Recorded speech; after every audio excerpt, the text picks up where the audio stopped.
Welcome to the St. Louis Writers Group. This evening we present Screens by David Hawley. So glad to have everyone here. After the play is completed, we will have a discussion and we welcome your comments at that time.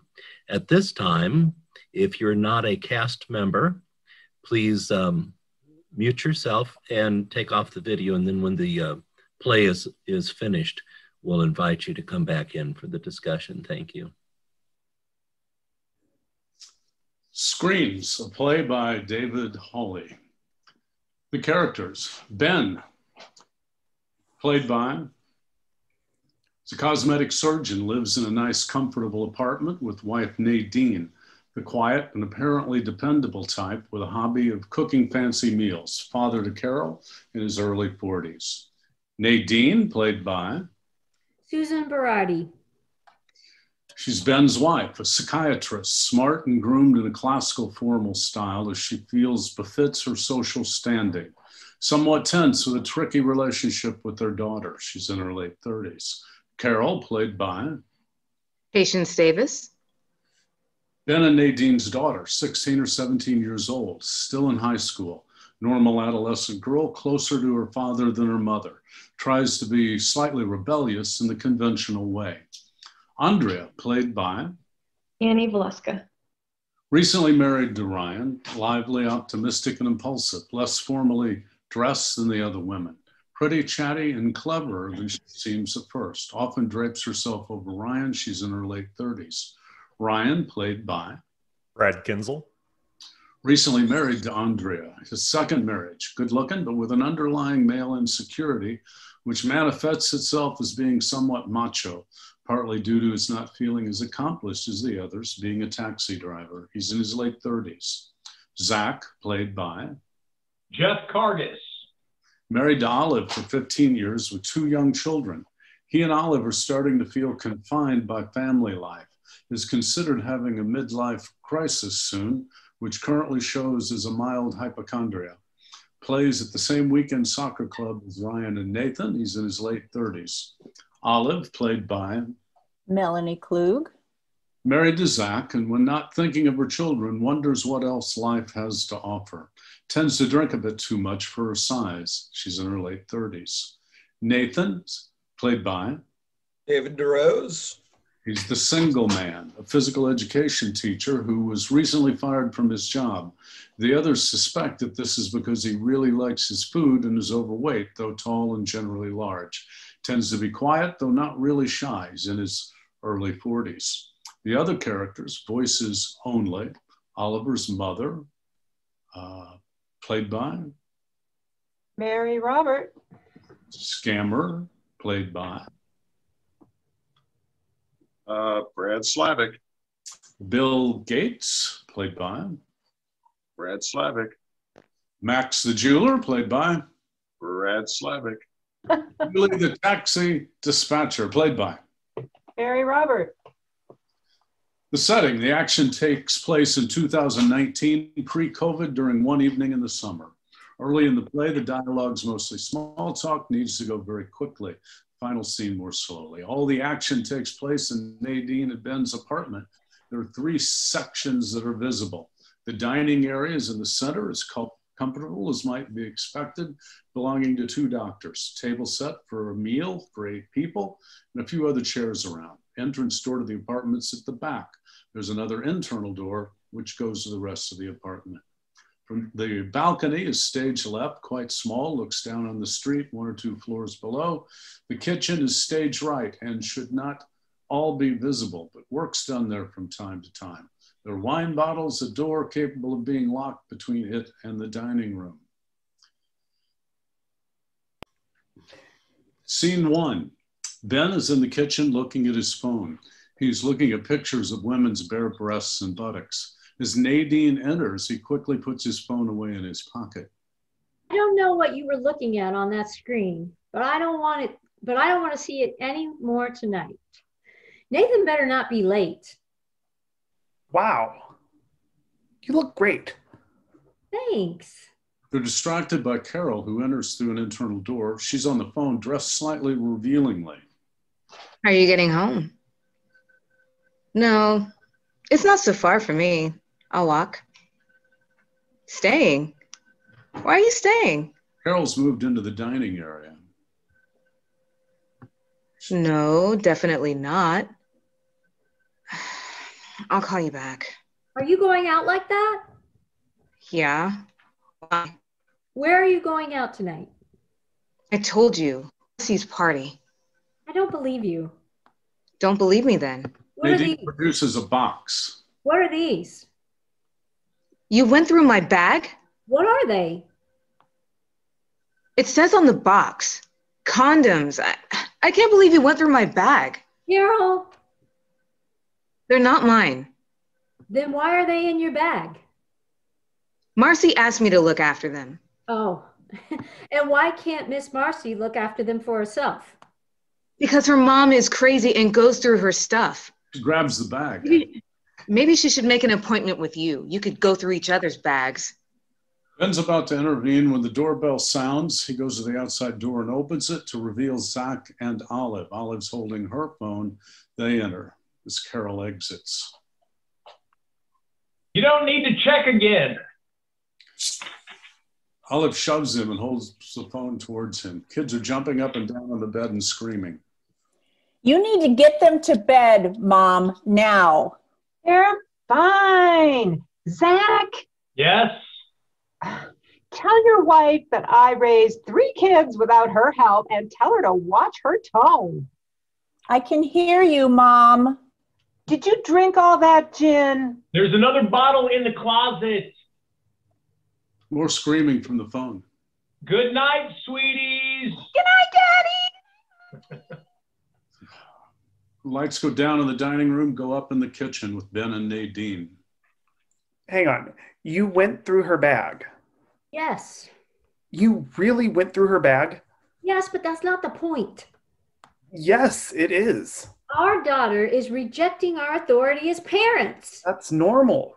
But she's 17. She's lucky to have parents who are still together and at home.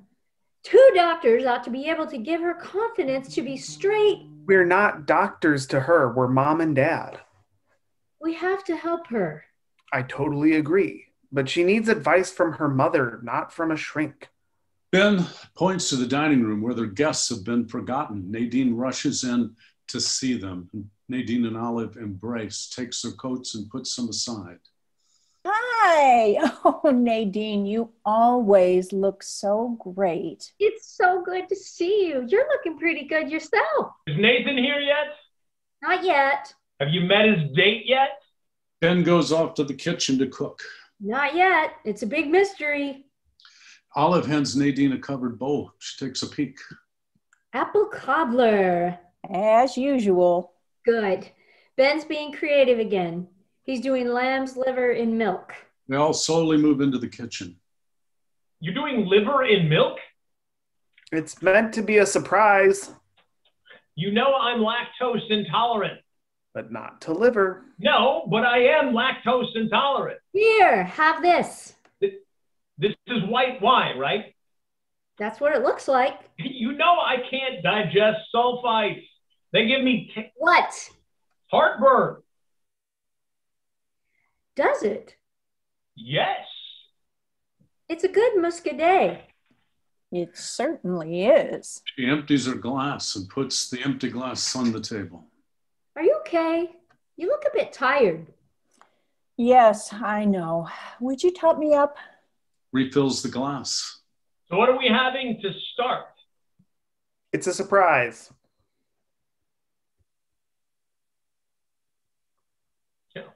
Here is the real surprise.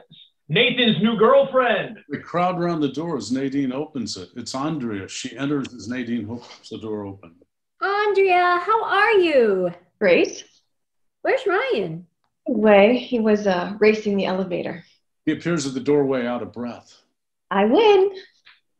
I'll beat you on the way down. He grabs her and kisses passionately. Can we all come in, please? Sorry about that. He embraces Nadine more formally. Is he here yet? Not yet. And no, I haven't met her. Here, give me your coats. Do any of you guys know Nathan's date? No. And what are we eating? We thought you did. Wow, you look great. It's a surprise. What? A surprise. The food. I bought you this. It's biodynamic. Really? What does that mean? I'm sure it will be lovely. It means it costs $25. Stop. It better be good then. How are you? Fine. Like some muscadet for now? Gives me heartburn. Can I help? Oh, don't even try. He'll yell at you. It's a surprise. He's doing liver in milk. Oh, dear. Mm-hmm. It's a secret recipe from my cooking class. How can it be a secret if they teach a class on it? It smells very nice. Are you okay? You look a bit tired. Well, yes, apparently. You should stop by the salon on Saturday. My boss is on vacation. I'll give you a free facial. Oh, I'd love to, but Saturday is for the kids. Go on. My mother can look after them. No, you go. Me? I'm not having my wife wax your bikini line. No, Zach waxes his chest. You wax your chest? That's just great. And you let him? I don't have a choice. And he uses a facial moisturizer. What? Why are you telling everyone about me? Zach, we've known each other for 30 years and we just found out that you wax your chest and use moisturizer. Let us enjoy it. Wow, it must be so soft. Let's feel. Goes to feel Zach's chest. I don't wax it. I shave it from just from time to time, all right? That's all. The moisturizer's a hereditary problem from my father's side, okay? I have very dry skin. I always said you were an old prune. Lots of men use moisturizer.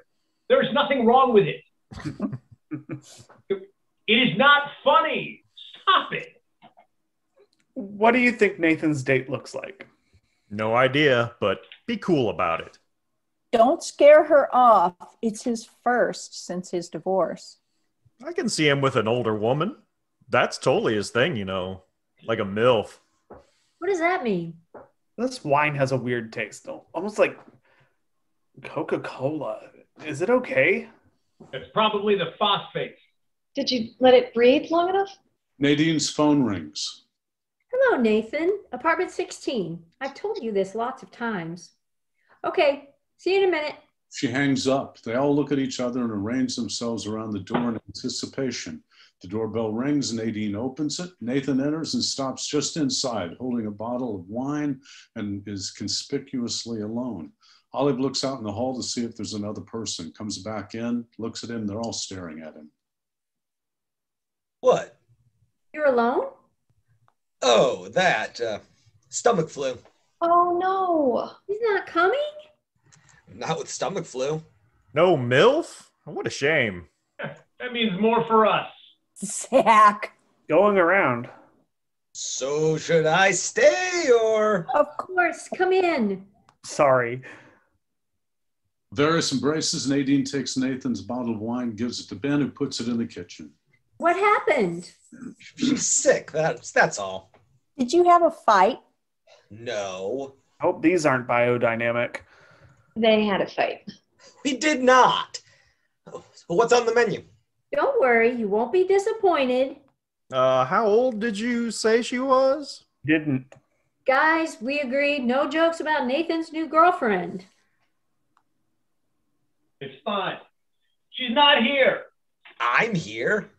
So what were the jokes? We wondered what she looked like. Tall, short. Blonde, brunette. Gray, sorry, silver. Great. You see me with an older woman? Not necessarily, but you do like them a little bit on the... A bit what? Gray. No. Oh, don't deny it. How old was your ex, Katie? What do you mean was? She's not dead. She could be. Oh, stop teasing him. Oh, so now you're making jokes about Nathan's ex. Stop snacking. I've made lots of food here. You'll be full. Ooh, what'd you make? It's a surprise. Unbeknown to the rest of the group are in the kitchen, Olive sneaked off to the balcony, reaches under her skirt, removes her underwear, which she places back to join the group. Did you ever wonder why you like old women?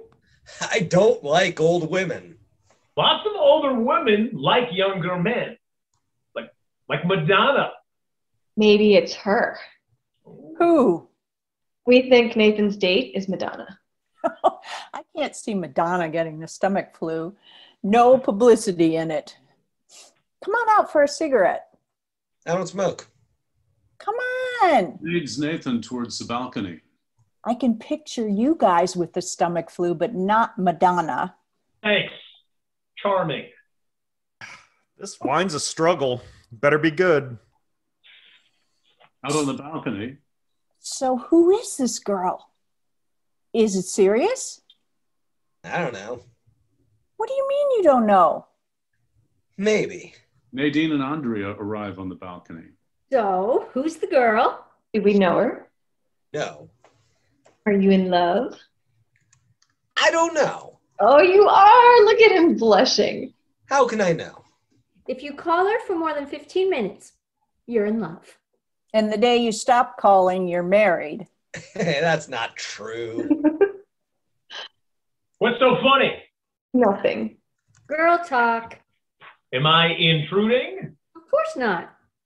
Are we going to taste this wine? So, when are we going to meet her? Nathan's phone rings. Some other time. I'll be back. He leaves. Oh, everything interrupted by somebody looking at a screen as usual. It's the curse of the modern age. I think when they look back on us in thousands of years, they'll think of the Stone Age, the Bronze Age, the Iron Age, and the Screen Age. Nathan rushes back in. Picture time. Oh no picture. Yes, look, I bought this little gadget. He produces a selfie stick. You have tons of pictures. Since the 3rd grade. It might be our last chance. Why? One of us might die tomorrow, like Nathan's ex. It's a full moon on Friday the 13th. Woo!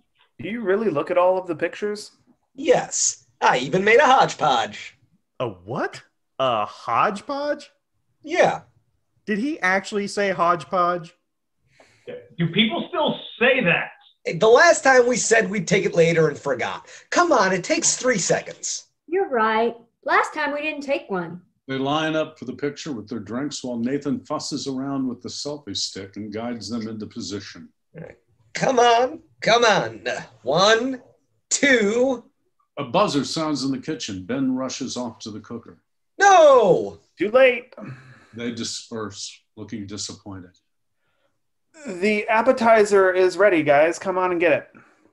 Nathan is left alone on the balcony with his selfie stick, takes the phone off, looks at the screen. Nadine spots him and calls out from the dining room. Nathan, stop looking at that screen and come and get your food. Yes, Mom. End of scene 1. Scene 2. It's sometime later the same evening. They're all sitting at the table with a partly finished meal. I still don't see how it's easier to sell breast implants than shoes. There's different shapes and sizes. Some women want round ones, pear-shaped, some flat as a pancake. So a guy wants a size 11, but you only have a 10 in stock? You try anyway. Do you manage to sell any like that? It depends. Sometimes you can get them to put on a really thin sock and it just slips on. Or if it's too big, I have some really thin ones. People come to a shoe store without any socks? All the time. Yeah. Yeah, I've seen people limp out of the door. You lie to people. I saw something hilarious. You sell your implants in pairs? I buy them in pairs. I don't always sell them in pairs. I saw something hilarious. You buy them in pairs. Yes. Then there are the guys. Wait a minute. Nathan has a funny story. Go on, Nathan. All right. This old guy has a heart attack on the bus. He hits the deck. They tried and save him, but he's dead. Well, I hope the ending is funny. It is. And because they tried to revive him, but they can't. What's that electric box thing they had that beeps? An electrocardiograph? Yeah, the electrocardiogram thing. Gram, not graph. Whatever. It just beeps constantly. Beep. Not a good sign. No. Then suddenly, beep, beep, beep. Everyone's relieved. The wife stops crying, but no, it's just the old guy's phone receiving text messages. They start to massage the heart again. The wife starts crying again. Meanwhile, the beeping continues. The wife freaks out. At each beep, she thinks he's alive, so she grabs the phone to switch it off. She looks at it, then kaboom. Kaboom. She reads the text. At each beep, she looks at what he was receiving. She realizes her husband had a mistress that was sexting him kinky messages. No idea what those even are. Yeah. Don't deny it. You send them to me all the time. Be quiet. So the lady is widowed and two-timed all at once. Shit. Warn me next time you have a funny story, Nathan, and I'll bring a blade to slit my wrists. That's it? Yeah, but it's not funny? Hang on. His phone wasn't locked? I guess not. How stupid can you be? Why? You'd have to be stupid if you were cheating on your wife and you didn't lock your phone. Well, that's reassuring. You lock yours, don't you? Of course. Doesn't everybody? Don't you? No, not everybody does. The guy on the bus didn't. Are you trying to apply logic to a stupid, unfunny story? Thank you, Ryan. No, he definitely didn't lock his phone. That's why it's stupid. I don't lock mine. Me neither. You don't? No, we're a no-lock couple. So, how are the oysters? Is that what they are? They're good. Warm. It's unusual. They're less cold. Oh, God, they're oysters? Why didn't you say so? I can't eat oysters.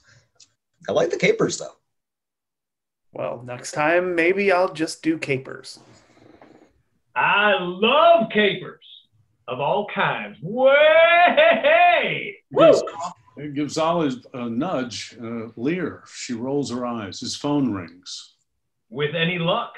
That's a new caper starting right now. Zach's phone rings too. They each stand up to answer their phones. Please, not with the phones again. They watch while Zach and Ryan look at their phones and kill the calls without answering and sit down. It looks like mobile phones have become the black box of couples. What do you mean? I was thinking about Nathan's horrible story. Imagine the number of divorces if everyone went snooping through their partner's phone. Well, if you're not concealing anything. Well, go on then. Let's see yours. My what? Your phone. Come on. Let's have it. Show me. But it's personal. Well, make up your mind. You just said it's not a problem if you don't have anything to hide. Okay. He starts to hand over his phone and stops. But you've got to show me yours if I hand over mine. There's a long pause as Ryan holds his phone in midair while he and Olive look at each other. Have you noticed their hands are shaking? Everyone's starting to look uncomfortable as Ryan and Olive continue to stand and look at each other. So, Olive, Ryan can look through your phone. I don't even lock mine. And you, Nadine, you show yours to Beth. I don't want to know what's on her phone. I don't care. You don't care? No, I don't. But if you want to see mine, no problem. He produces his phone. Just photos of fake tits and liposuction backsides. Woohoo! Ryan looks at the phone, then hides it.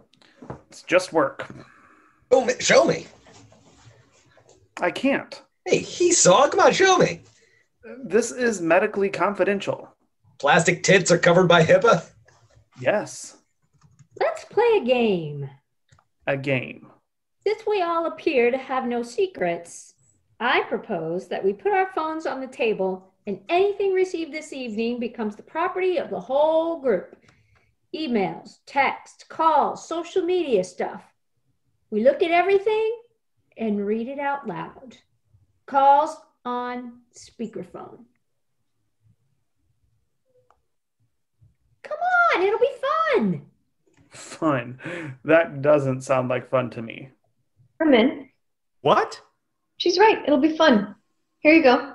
She places her phone in the middle of the table. Nadine follows suit with a significant look at her husband. Come on.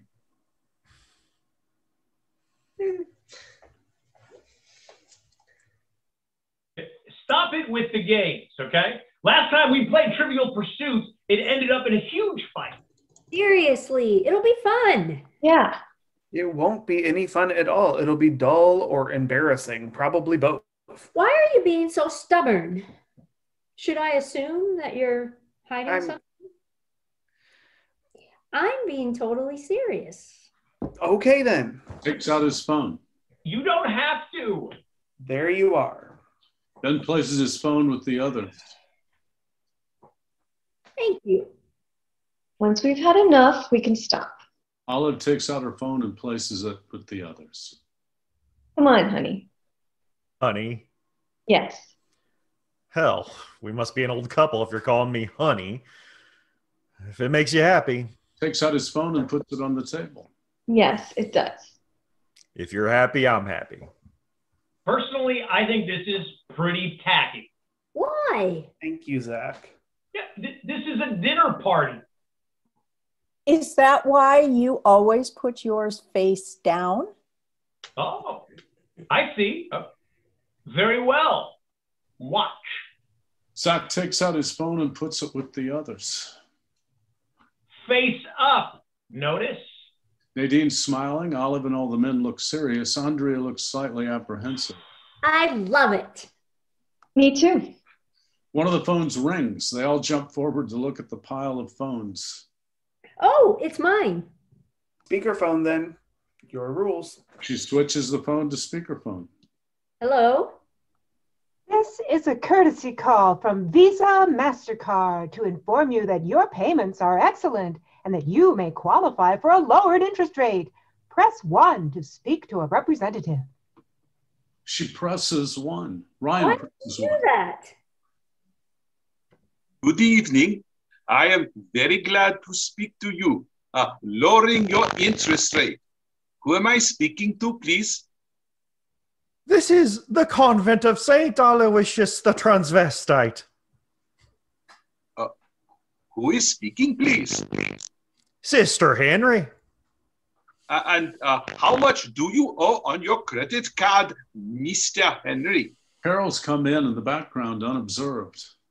Sister Henry, we know nothing of credit cards. We are a sample community of nuns who spent our time in contemplation, prayer, and dressing up in women's clothing. And beeps as the caller hangs up. You're right, Nadine. It is fun. Catches sight of Carol. Wowza. You'll catch code if you go out like that. I keep telling her that. Can I have a quick word? Oh, she's grown up. Yes. What's up? Actually, can you come with me? Ben gets up and goes out on the balcony. Dads and daughters, always the same. Out on the balcony. Can you give me some money for tonight? Couldn't you have asked me in there? You know how I hate to ask in front of Mom. He goes into his pocket, produces his wallet. The action moves back to the dining room. Pass me your plate, Zach. I like this stuff. The best is yet to come. Pate in milk. No, it's liver. One of the phones buzzes. Someone's got a message. It's yours, Ryan.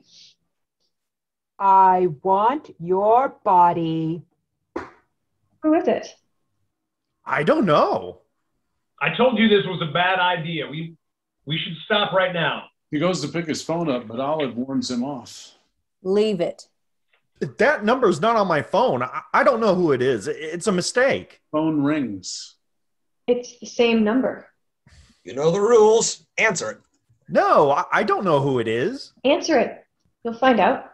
Ryan hesitates, but Andrea presses the speakerphone button, motions to Ryan to answer it. Hello, who is this? Who is it? Answer, because, I don't care. I'm hanging up. No, you won't. Hang on. Listen, I can hear breathing. Someone's there.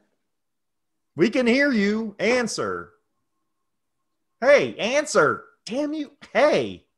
Ryan, darling, I can't wait to see you. Ben enters, speaking on the phone with Carol following. I have a feeling it will be very soon. You turn around and look at Ben, who's laughing. They're not sure whether to be amused or not. Ben, you rat. You're such an idiot. That'll teach you to make fun of my oysters.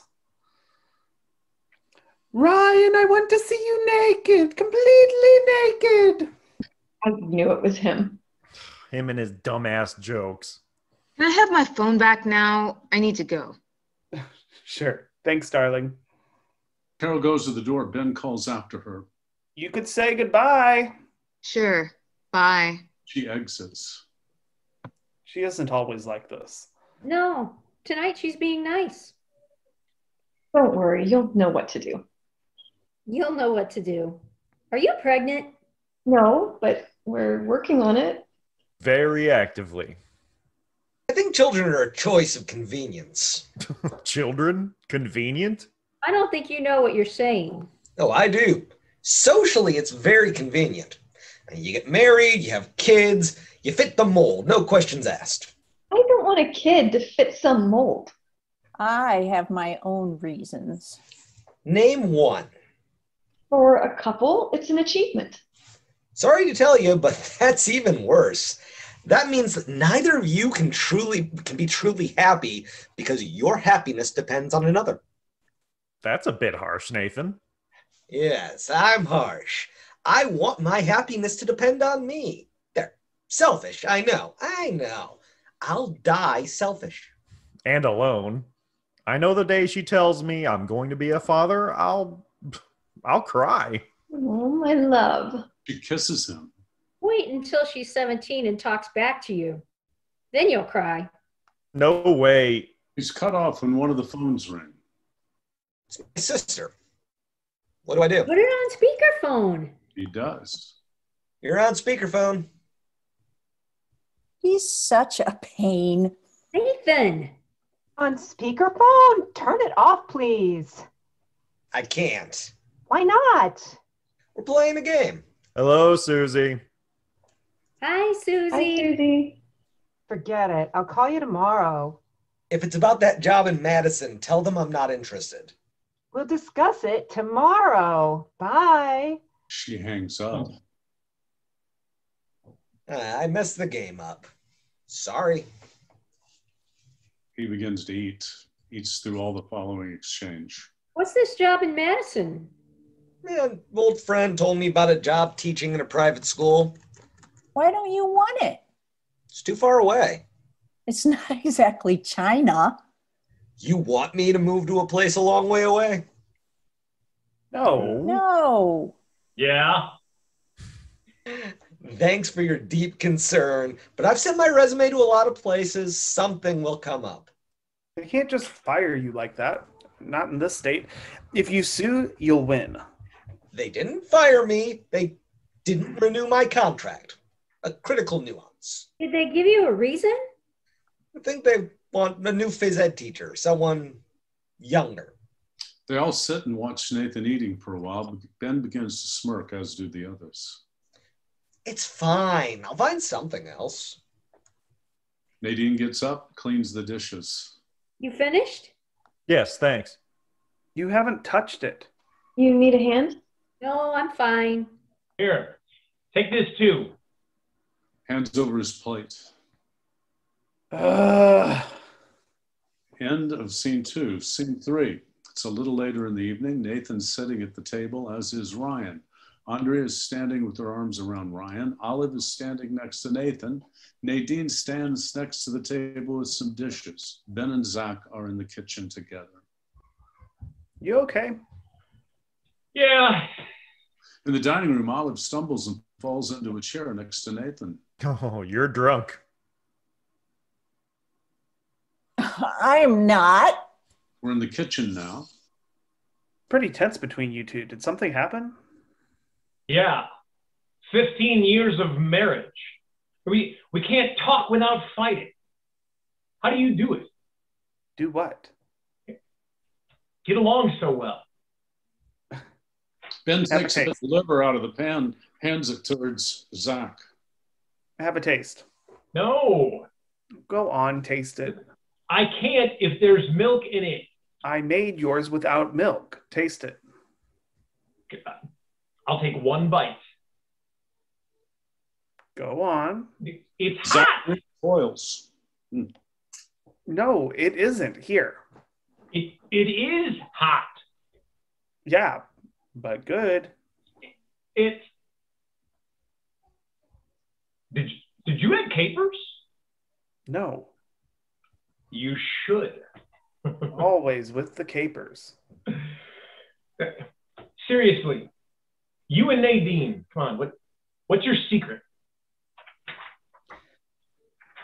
I play it by ear. And sometimes I don't. Pass me that dish over there. What on earth is this? Broccoli puree. Bring it. Here it comes. What is it? Liver and milk.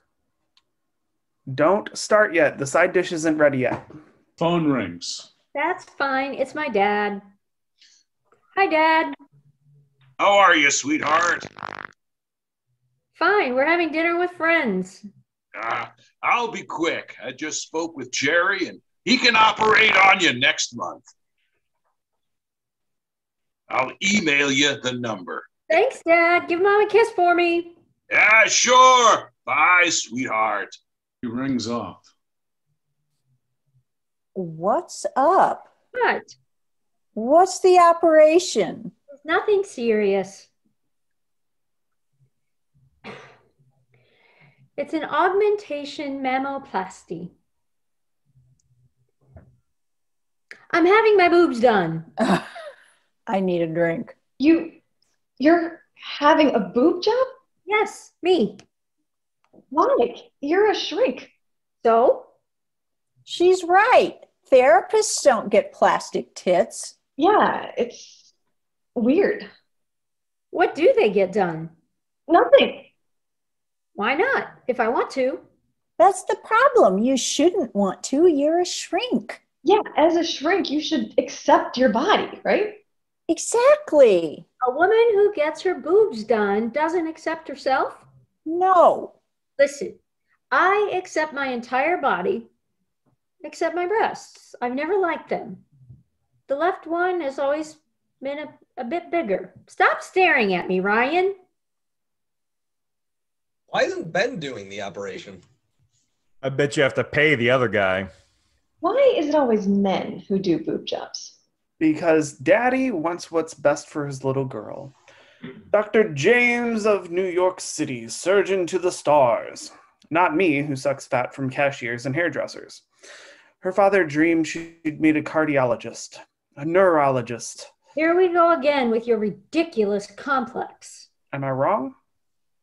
A husband can't operate on his own wife's breasts. It's obvious. You wouldn't come to me for therapy. You don't even believe in what I do. Stop it. Our jobs have a lot in common. You fix heads, I fix asses and tits. All to make people feel better. Except with you, it takes years. With me, 2 hours.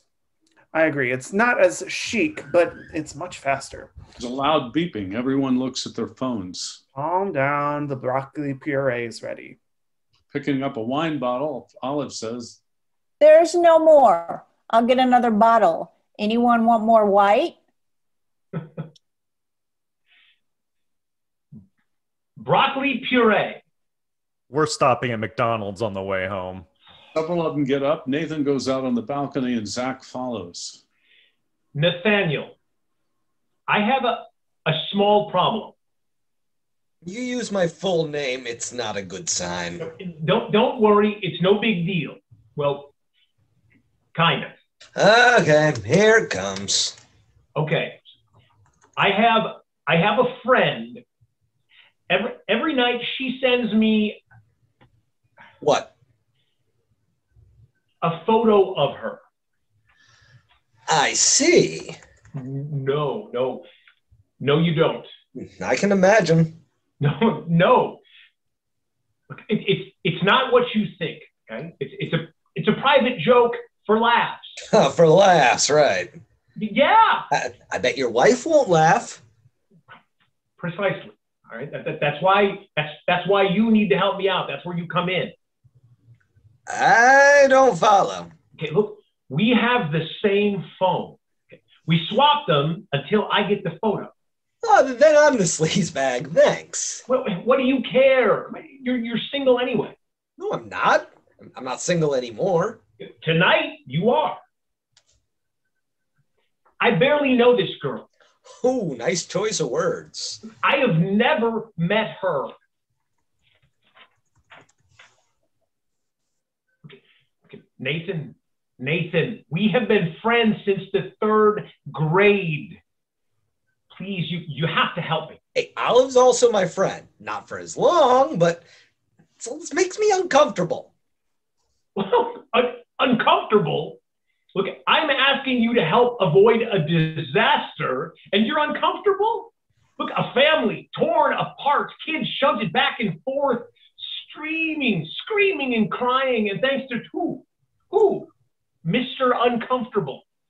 Whom? What? Look, you're pressuring me. What kind of photo? It's nothing, really. Come on, Nathan. Well, no. What? No. Nathan. No way. Nathan! Nathan walks back into the dining room, wagging his finger at Zach, goes to rejoin the conversation at the dining table. Ben sat down and is distributing food. Let's go to yurt. A yurt? Yeah. Or we could go to Washington or Oregon. No, I've had enough of... Let's do something different for once. What do you want me to do in a yurt? Here, have some salad. Staying in a yurt is fun. We can have fun someplace else. How about a cruise on one of the lakes? What the hell am I going to do there? Great idea. No, but Nadine gets seasick. I'm pregnant in the summer, so will I. The action changes to the kitchen. I didn't get enough bread. Usually there's bread left over. Usually we eat everything else. What's up? I don't know if I can tell you. Olive, you know you can tell me anything. Yeah, you're right. Here it is. Your husband. Your husband is seeing a shrink. Ben? Don't say a word. I swore to Zach that I wouldn't tell you. The phone rings in the dining room. Zach picks it up, looks at it. That's me. She hurries into the dining room. Bill Gates? That's mine. It's Bill Gates, apparently. It's okay. It's just work. Well, answer it. I told you it's work. It'll be boring and long. It's not. If we start cheating, I'm out. Yeah. Somebody's suspicious. She looks at Zach and answers the phone. Hello? Mrs. Rathmel? Yes. Hello, Arthur. Yes, Mrs. Rathmel. I'm sorry to call you so late, but I'm on vacation tomorrow. Your computer is ready. Thank you so much. I'll leave it at the reception. Perfect. I'll pick it up on Monday. Okay. Enjoy your vacation. Where are you going? To the beach with my wife. It's the honeymoon we never had. Oh, don't wear yourself out. Good luck. Thanks. Bye now. He hangs There. up. Happy? Bill Gates? He's the IT guy. He plays soccer. Lots of beeps from the phones. The men all pick up their phones. Speaking of which, game tomorrow. I got the reminder too. I didn't. Did you guys kick me off the team? No. Oh, you guys really are assholes. You only call me when you need a goalkeeper. I'm the only professional here. professional. I'm a physical ed teacher, aren't I? Of course. The signal's pretty bad here. Restart your phone. That might help. Or hold it higher. That might pick up the signal. Who's your carrier? Me. A text message arrives on one of the phones. Andrea picks it up. Julie dispatcher, call urgently. Oh, not again. With 3 exclamation points. Who is this Julie that you have to call back so urgently? The taxi dispatcher. Car needed at the corner of St. Paul's Street in 10 minutes. Well, call her back then. I had to answer Bill Gates. Time out. No, really. No, there is no timeout.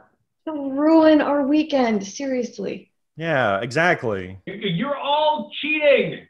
I'm done. He goes to pick his phone up. Hey, put that back, Zach. If she needs me to work, I'll have to leave right now. You see? We wanted to meet Julie with the 3 exclamation points. Pass the bread.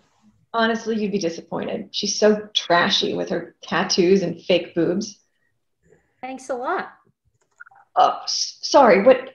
I mean, they're not just fake. They're at her age, she should know better. Are you done, or you want to dig your hole any deeper? Bell rings on one of the phones. Nathan jumps out of his seat and runs to the middle of the room. They all stare at him. What's the matter with him? It's a new app on my phone. Sideways jumping jacks for 20 seconds. Go! Nathan starts to do jumping jacks with a strange sideways step. 1, 2, 3. Are you getting well off the ground? 5, 6, 7. Pick it up. 9, 10. 10 seconds rest. You have to do the exercises when the phone sounds. It's an ancient Finnish exercise.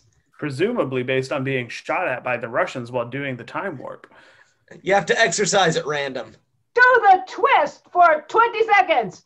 Go! Let's Twist Again begins to play. He does a desultory version of the twist. Come on, let's have some energy. Not just in a routine. A 20-week program for $20. You have to exercise for 10 or 20 seconds whenever it goes off. That's a ripoff. When did you start? Tuesday. I got no choice. Every alarm. Even at night? The alarm sounds, yeah. Does it? I turn the phone off.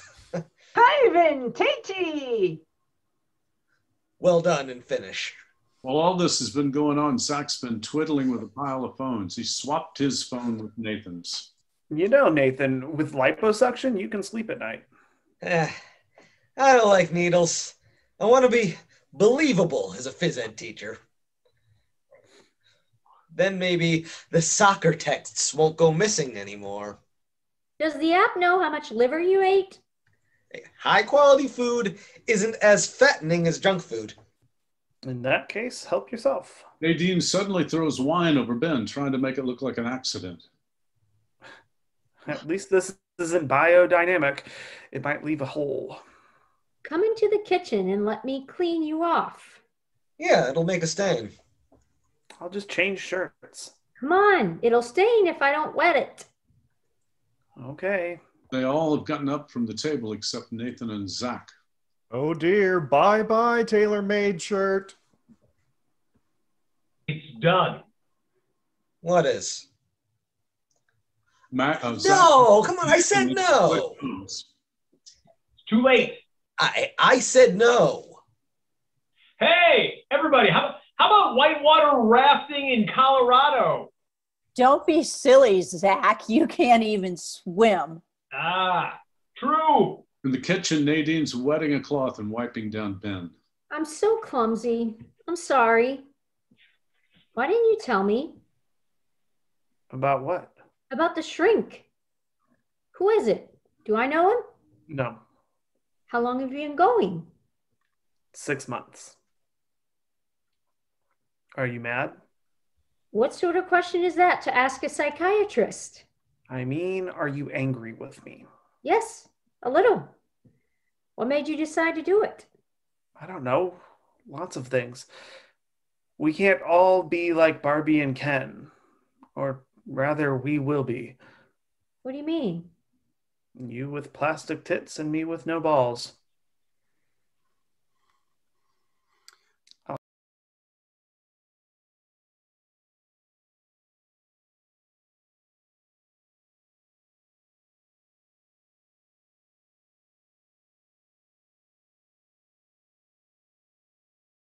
I'll go and get changed.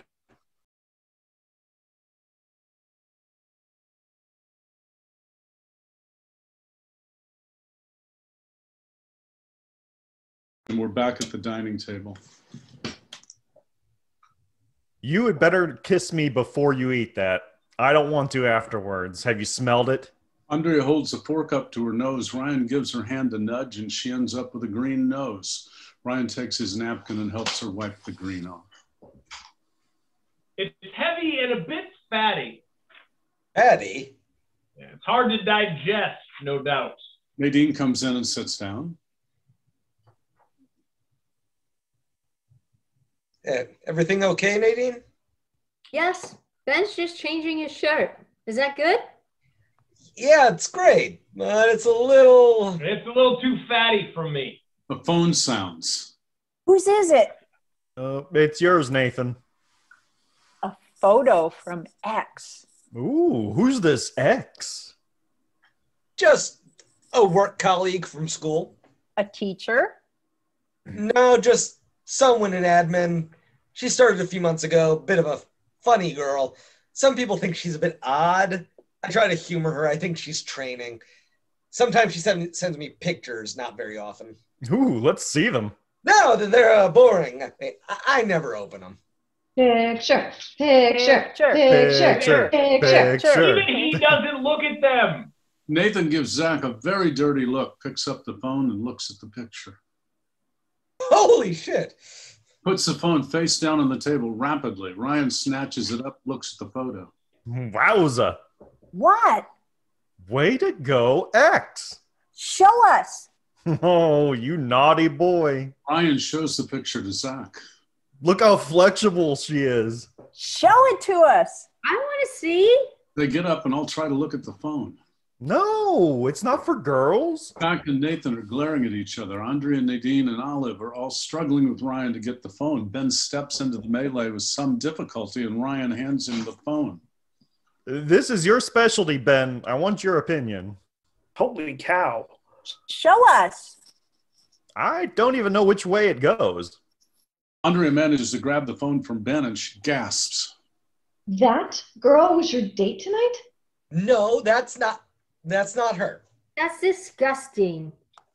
Show Zach. I saw it. How would you even do that? I mean... I can't even do it. He falls over trying to imitate it. Definitely risky in my medical opinion. Olive is rather drunkenly massaging Nathan's shoulders. Who is this X? Look, I told you it's a private joke for laughs. I just love your sense of humor. One of the phones sounds again. It's yours, Zach. With that ridiculous ringtone? Oh, you should know. Yeah. The kids must have been playing with it.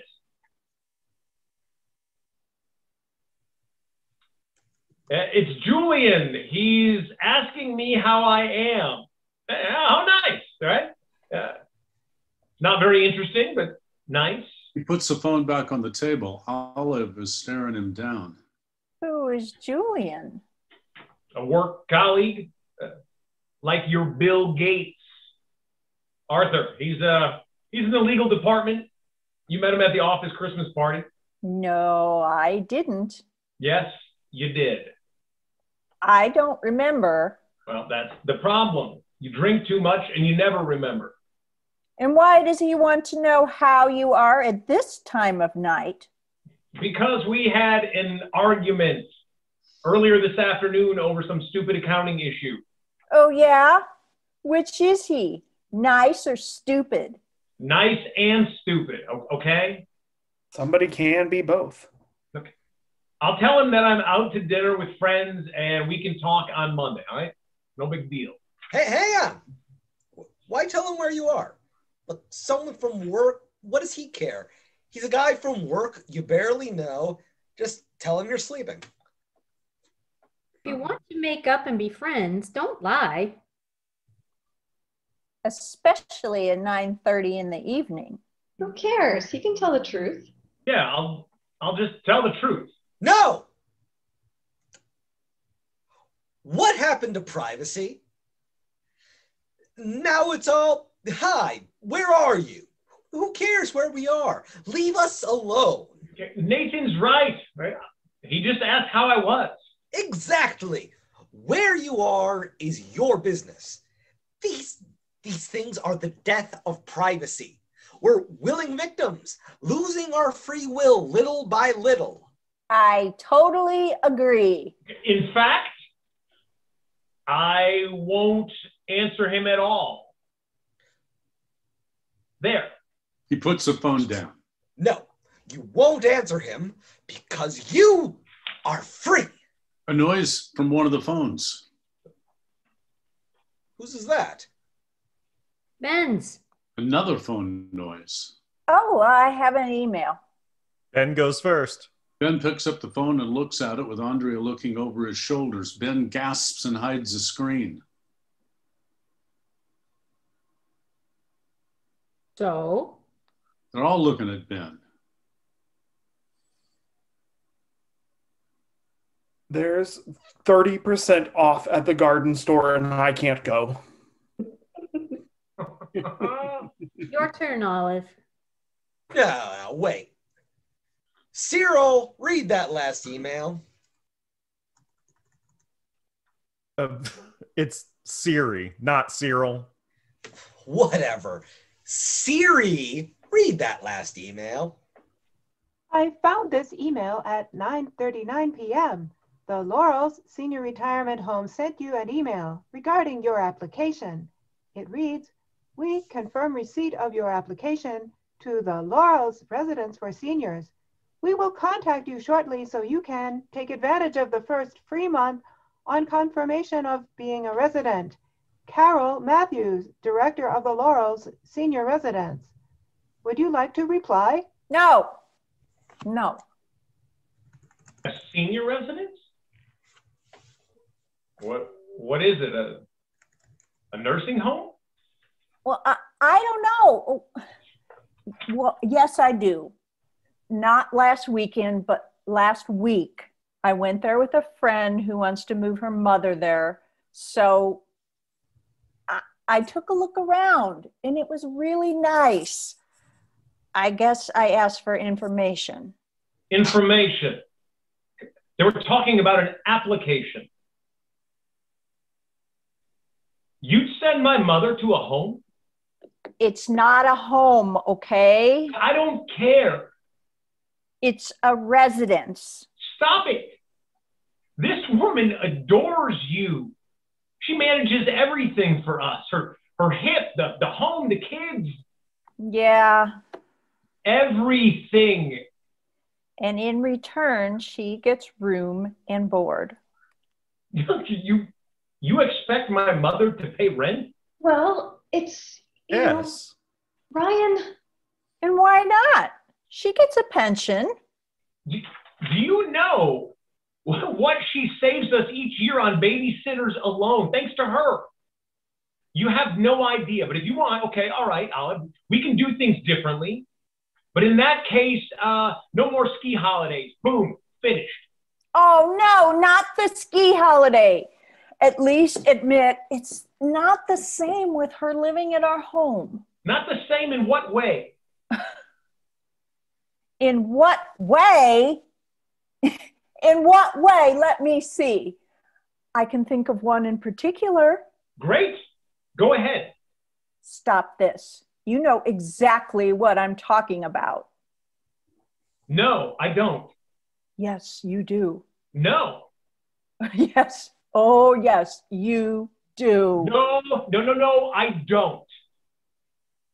Neither do I. That's the problem. Get what? Ow! Andrea slapped him. Oh, yeah. You think that because my mother is living with us, that's the reason that we haven't for a while. Yes, Zachary, I do.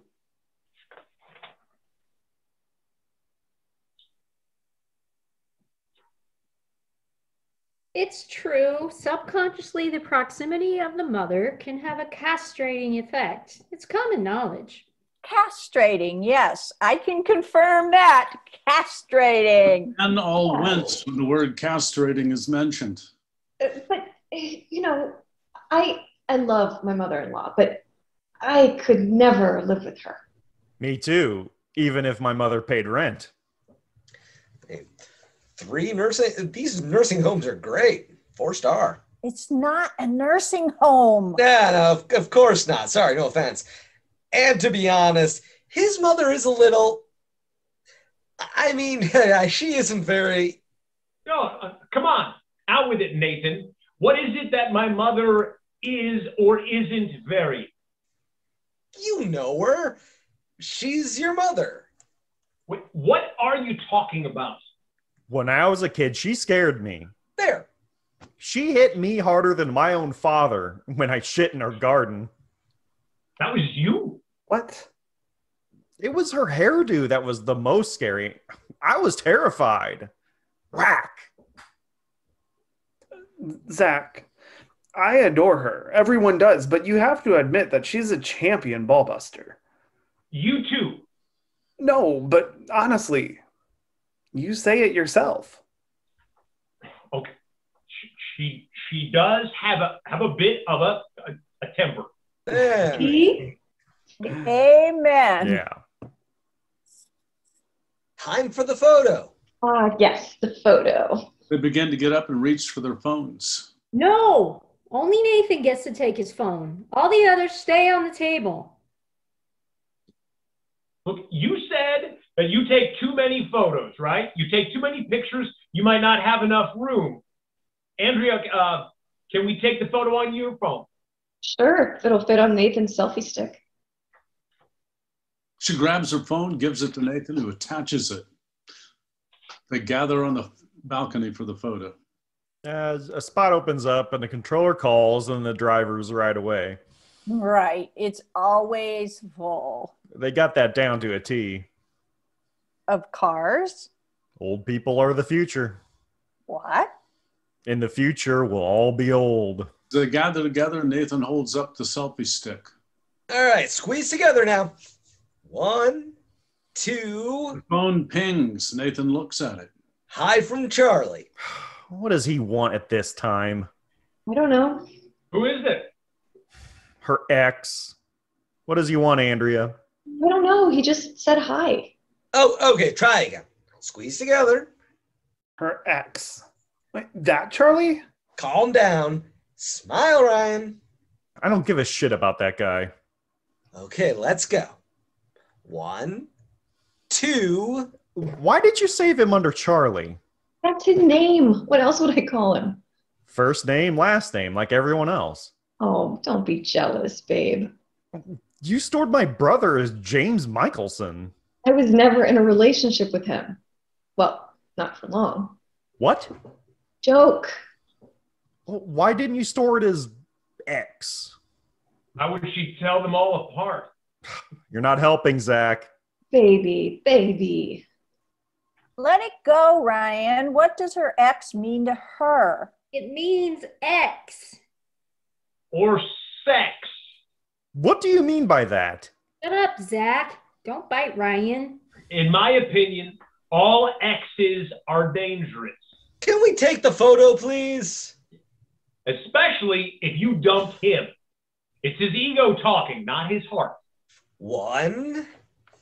Okay. Who dumped who? Whom? I dumped him. There. It's totally his ego. He will not give up. Stop it. I know what you're up to. Are we taking this picture or not? It's all with Nathan. Nathan, are you ready for this photo? He's kidding, right? Okay. 1, 2. Kyle Ryan. I'm cool. The guy's harmless. 1. Are we taking this picture? Nathan lowers the phone and looks at him, raises the phone again. 1, 2. Ping from the phone. Nathan reads the message. I'm in the mood for sex. I'll kill him. Ryan, I don't care. He's dead. Ryan, love. I'll kill him. It's not what you think. What's this text message? It's not me if he wants to. So what is it? A group chat? Stop laughing, damn it. He's right. It's not very nice. Okay, I'm listening. Charlie's been seeing this girl for a few months. It's just sex for her, so he pretends it's the same for him. So what? That doesn't make sense. He pretends he doesn't care, but he's actually crazy about her. He doesn't know how to tell her. It's making him sick as a dog. Well, he should call a vet, not my wife. Ryan, What? it's true. She told me about it. When? About a month ago. Why does he have to tell Andrea? Just to get it out of his system. It's a typical thing that a spurred male does. You've never been spurned, have you? No, You'd feel different if you'd ever been dumped. I don't understand. Well, I hope you never do. They start to go back to the dining room. No, come back. We're taking the picture. Quick thinking. No problem. We'll do it later. A vet. It's funny. I'll call him now. You don't have to. I don't give a shit. I do. If you think I'm jealous, You are dead right. no. Does he call often? Occasionally. Meaning? Whenever he's in the mood to I get it. Thanks. when he calls in tears, what should I do? Hang up on him? No, I'm sick of hearing about this guy. Give him Nadine's number. He needs advice from a shrink, not his ex. Here's the cheese. Come and sit down. Jeez, what a pain you are. Andrea walks away from him and sits down at the table. I thought you were allergic to milk. Yeah, strangely, I'm not allergic to cheese. Maybe it's the fermentation process. I don't know. Ah, there's a medical term for your condition. Yeah? You're a pain in the ass. Oh, no. No. You are wrong there, buddy. He isn't. That isn't he it. isn't. It is. She falls off her chair. There's a commotion. Olive, what are you okay? I'm fine. I'll clear the dishes. Sit down. I'll do it. Don't worry. Let me tell you one thing. That Charlie of yours wants to get back in bed with you. That's ridiculous. I'm not in contact with any of my exes. That's because they don't want to talk to you. Stop it. I'm being serious here. If it makes you feel better, I'll tell him to stop calling. Yes, it would be. Ah, so you are jealous. Nathan. Well, I think it's absurd that you can't talk to a friend because your husband doesn't trust you. I never said that. Oh, so you're just controlling her then? No, and trust has nothing to do with it. Of course, I trust her. I don't trust him. He's a skirt chaser. Why do you say that? He seemed perfectly nice. He is. Isn't he the one who lives in Springfield? Springfield? Whoa, isn't that where you were thinking of living? That's right. So when we were discussing Nathan's job, you said you'd love to live there. You said it was a great city. What was all that about, huh? Explain. Fine, but it may be painful for you. Are you sure you want to hear the truth? Yes, I'm sure. Your friends are messing with you and you're not bright enough to realize it. He doesn't live in Springfield. You assholes. Throws a napkin at Zach. Ah, no, come on. That's full of germs. Sorry, my love. She kisses him. Give me some cheese. End of scene 3. Scene 4. The lights come up. They're all sitting at the table. So this guy says, I started a business. And his friend says, what kind? You suck at everything. He says, I invented this thing that turns shit into butter. That's not it. No, let me finish. Stop it. There's no punchline. Phone rings. It's Carol. Well, answer. He puts it on speakerphone. Hi, darling. How are things? Yeah, can I talk to you, Dad? Sure, go ahead. So, I don't know how to say this, but Tristan's parents are out tonight. He wants me to leave the party and go home with him, just the two of us, and you get it. Dad? I don't know what to do because I wasn't expecting it. Well, not tonight anyway, and if I say no, it'll make it a bit awkward between us. And what should I do?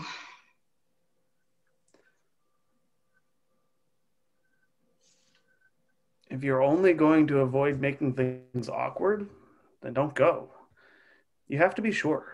Well, I don't know what to do because earlier when you gave me I was really uncomfortable. You don't necessarily have to start using them tonight. Well, I think you sensed it and Mom completely missed it as usual. Dad? Yes, darling? What should I do? You know, it's not easy for a father to advise his daughter on something so important. If it was just about me, I'd say, don't do it. Don't ever do it. Stay my little girl forever. But that isn't the way life works. So you need to decide for yourself. You'll never forget that moment. So you need to make sure that it's the right moment, that it'll be a good memory. That might sound kind of cheesy, but there's only one first time. So if deep down you're not sure, then no. There will be other moments, believe me. Yeah. Thanks for being there. Mom would have just yelled at me. She never understands anything. She just doesn't listen to me anyway. Of course she listens to you. She loves you. You know, it's not easy for her either. She sometimes thinks you don't understand her either. I think you love her too much to see how annoying she really is. Okay, he's here. Gotta go. Carol? She's hung up. Did really well. Your shrink seems to be helping. It's all right. I know you all know already. It's true. You did very well. Phone makes a noise. Nathan reaches forward, then stops. Oh, it's yours. Yeah. So, answer me. He's pretty insistent. So answer. Get it over with. No. Zach, answer him. We agreed not to. Enough, Nathan. You made your point. Okay. I'm out with friends. See you Monday. Okay. When I was little, my mother, she would... Phone Prick. pings. What? Prick. He says you're a prick. Why is he being so aggressive? I have no idea. How should I know? He's the prick. What can I say? Same phone rings again. Well, go on. Answer him. No. He's calling. Look, he's a pain in the ass. She answers, puts it on speakerphone, pushes it towards Zach.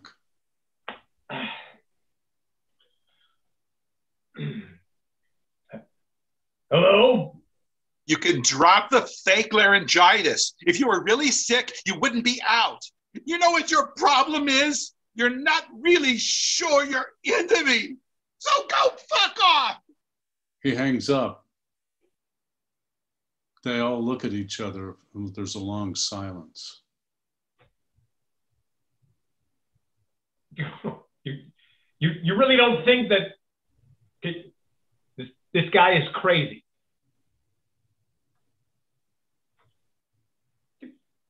Now you're scaring me. Okay, so he's gay. So he took a liking to me. So what? I can't help it. Okay, it's awkward, but what can I do about it? Did something happen with this guy? What? Did something happen, yes or no? Okay, enough of this bullshit. Olive, I told you, this guy is fantasizing. Help me out here, guys. Yeah, it's true.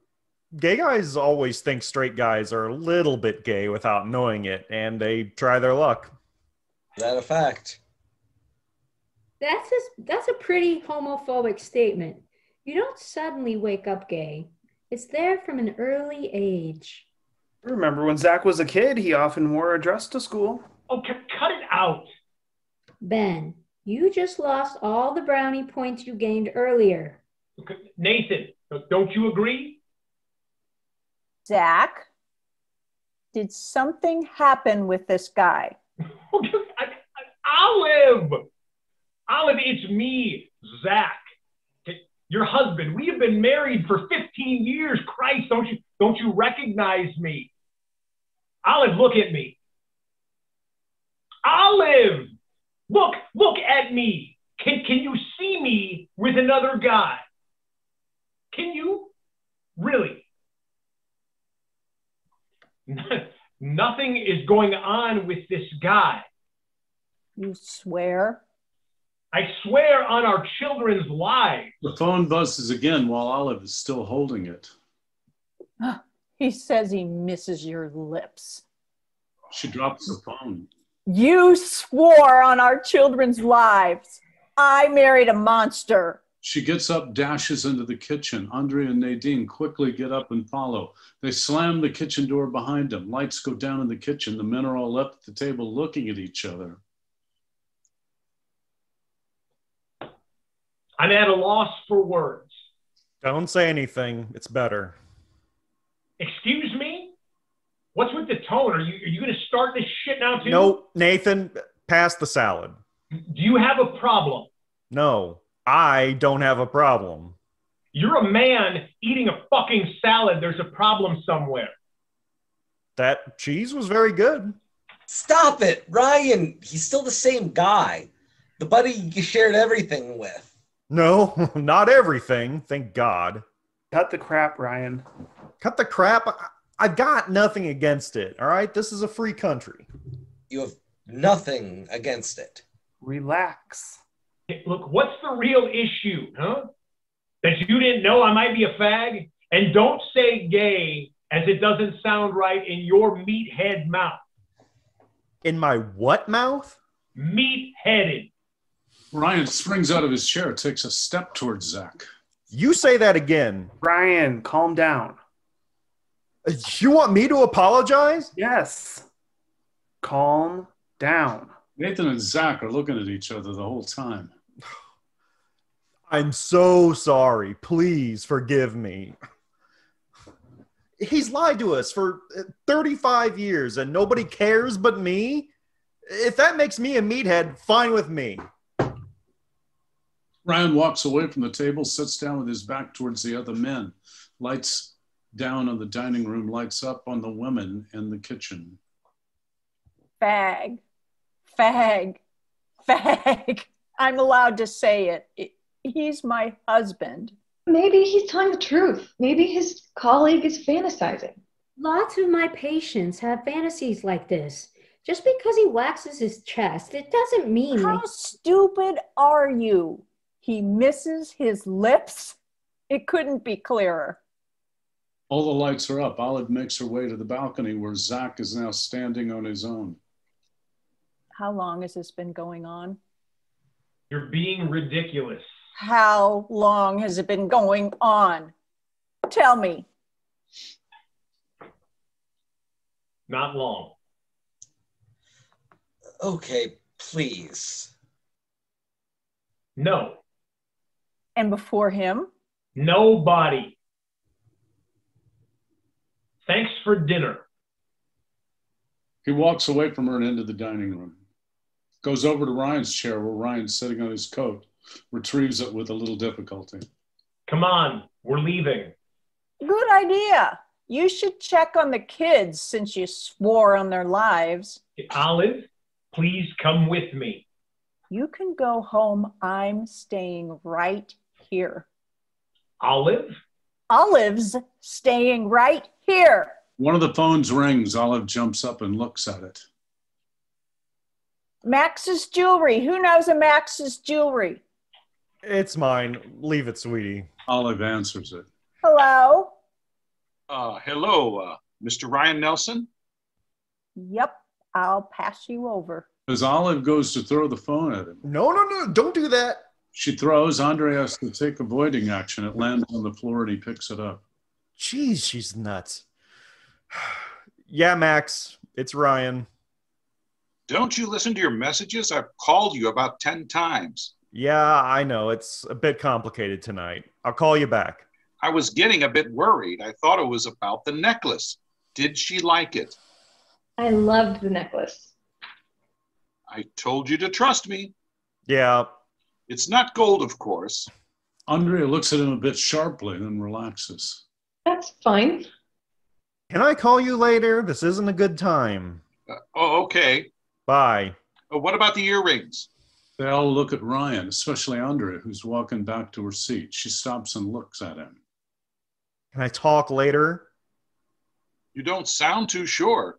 Listen, I'll call you back. Bye. He hangs up. Who liked the earrings? No one. What do you mean no one? Who are they for? For you. So where are they? I don't even have pierced ears. I forgot. That's why I never gave them to you. You know what? We should stop this game. Really? Phone rings again. Ryan and Andrea look at it. Taxi Central Dispatcher. Are the earrings for her? Miss Dispatcher? Sweetheart. She wants me to take a job. That's it. Andrea grabs the phone from Ryan and moves away from him with it. Hey, give that to me. Give it to me, Andrea. They begin to chase each other around. The others avoid them. Are the earrings for her? Put that down. Give it to me. Andrea answers the phone. Ryan, baby, I need to see you soon. I got a kit from the pharmacy and it went blue. Blue means positive, right? I'm pregnant. Oh, no. Ryan, can you hear me? My love. Andrea bursts into tears and dashes into the kitchen. Olive runs after her. Nadine stays where she is. Ryan tries to follow and Olive slams the door in his face. Fuck off, asshole. Oh, Ollie, don't shut me out. In the kitchen, Andrea is hanging over the sink. That bitch is pregnant and it's me that wants to throw up. Andrea, darling, let me in. Stick your earrings up your ass, Ryan. I'm sorry, darling. Nadine gets up, goes over to Ryan, drags him out onto the balcony. When she sees the others are not watching, she gives him a hard slap. She takes off her earrings, gives them to Ryan, walks back to the dining room. She pours herself a stiff drink, which she consumes while Ben watches her. Ryan sits himself back down in a chair. Nadine goes to the kitchen door, stands looking at him. Ben goes up to Nadine as if to speak, just looks at her. Doesn't say anything, but goes back to his table. Focus shifts back to the kitchen. Why has he done this? We just got married. We have sex every day. We're happy. Why? I don't know why. There's a knock at the door. I told you to get lost. I didn't want to be married. You told me we'd be happy and I trusted you. Why the hell is Julie involved with her big tits?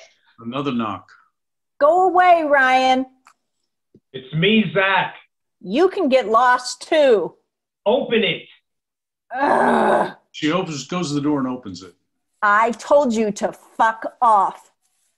You got a Facebook message. Olive stops in her tracks.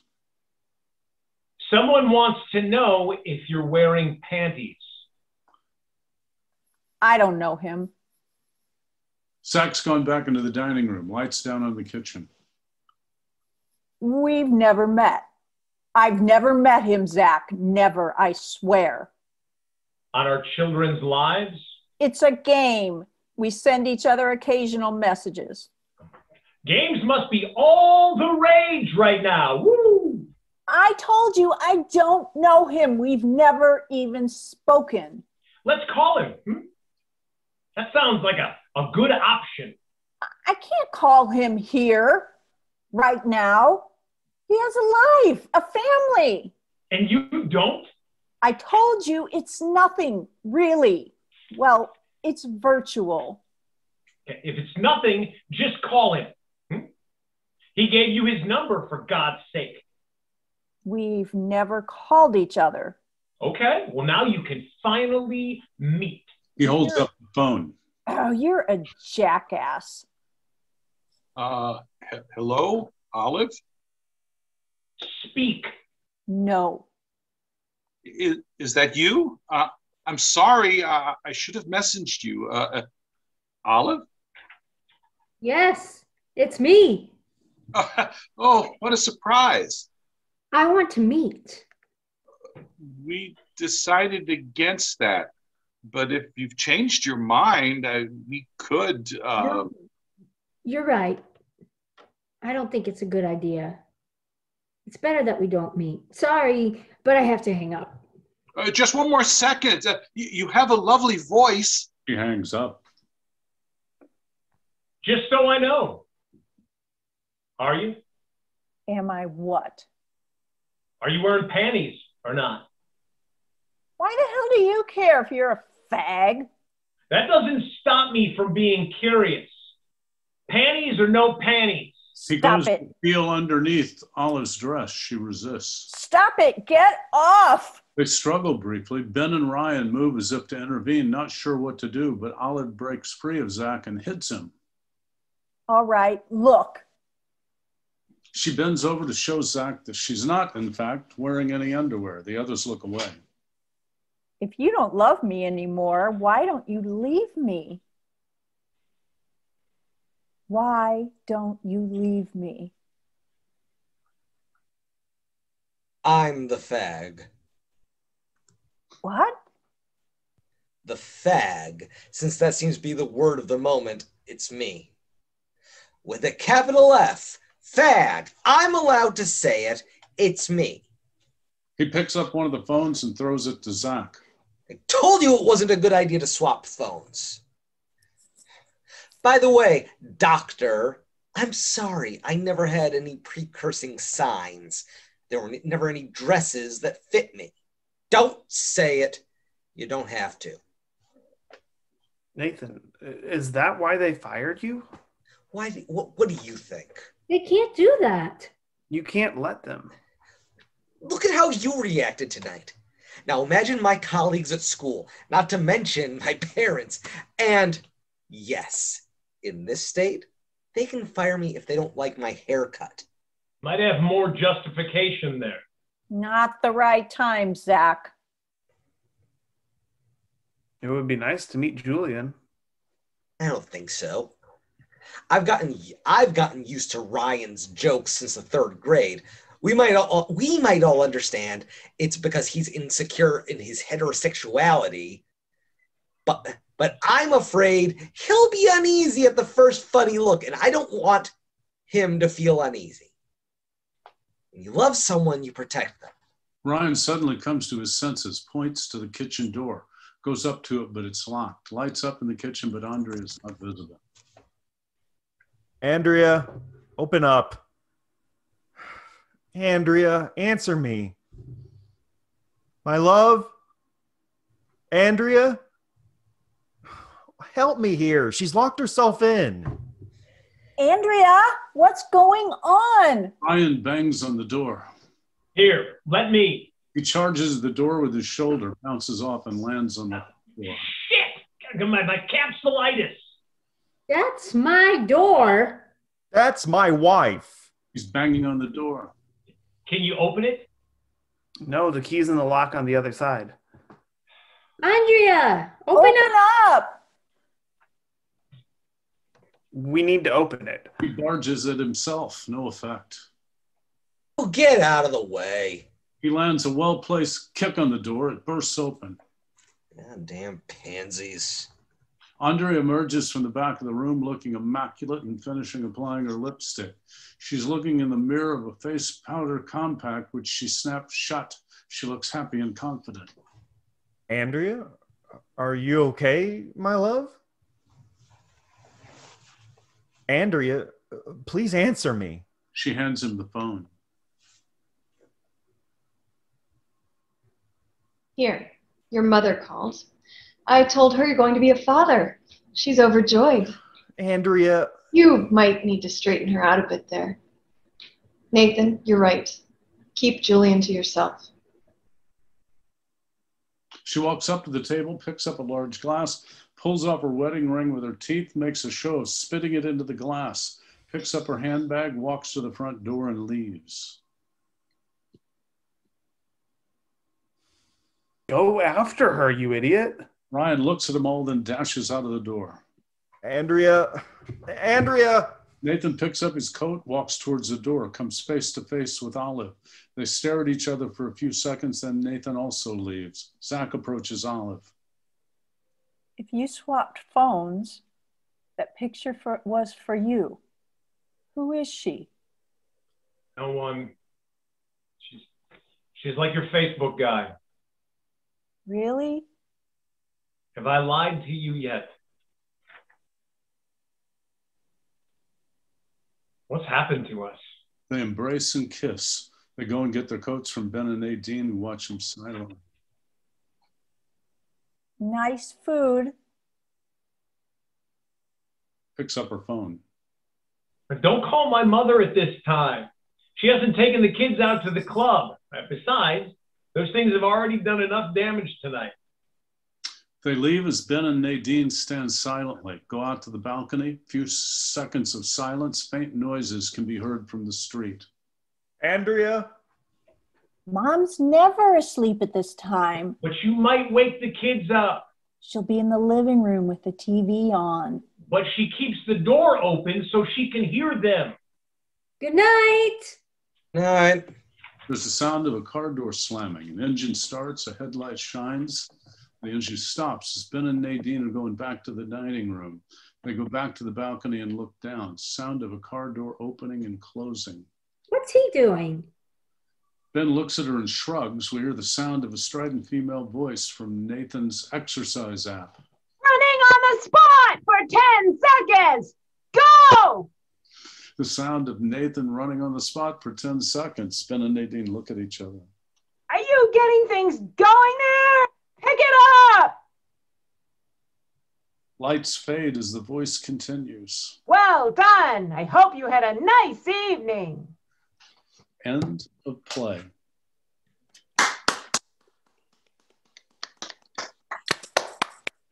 Excellent. Thank you, actors. Thanks. Yes, thanks, actors. Fantastic job.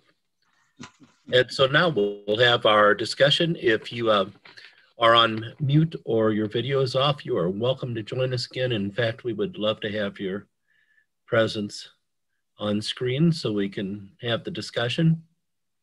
And in this format with Zoom, I find works okay just to speak up with your comment. You know, it's hard to recognize who's got their hand up and that sort of thing. So just go ahead and give us a comment when you've got it. Do your best not to interrupt another speaker as well as you can. So also don't, please make all comments in a courteous and professional manner. And don't ask Dave a direct question because Dave cannot answer direct questions. We'll give him the final word. And so with that in mind, here are the questions for our discussion. Off the top of your head, a few words or a phrase about your immediate reaction to Dave's play, such as it needs more work, or it's interesting characters, or it's touching, whatever you have.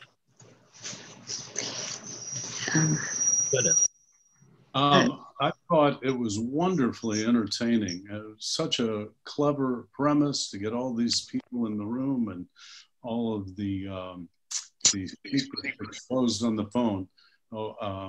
Most important thing in the world of theater is entertainment, and this was just amazingly entertaining. Gwyneth, you had something to say? Yeah, sort of ditto. I thought it was a really clever idea, you know, what would happen if you just started to do this. My only thought about the sort of the way it followed on was that, you know, I know myself, if my daughter called and had, you know, an intense conversation like that going, I don't care what party game we were having, there's absolutely no way that I'd keep that conversation public. So for me, that's where it would have stopped. So after that, then when it keeps going, that's where it got a little bit more difficult for me to, you know, believe this would go on. But I really thought it was a clever idea, and, you know, just how people are. Yeah, I agree with Gwyneth that a lot of the interactions were very personal, including between the father and the daughter, and even the gay couple and so on. And, you know, you wouldn't normally have everyone else listening in on that, as you say, even at a party.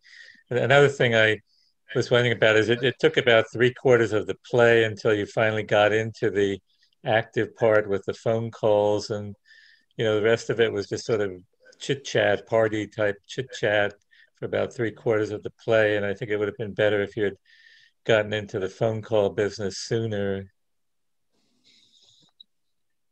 Okay. Yeah, I agree. I found it very entertaining up until the part where the actual game did start. I was kind of anticipating the game starting, so I would say add a little bit more detail about that, or a little bit more dialogue around the game.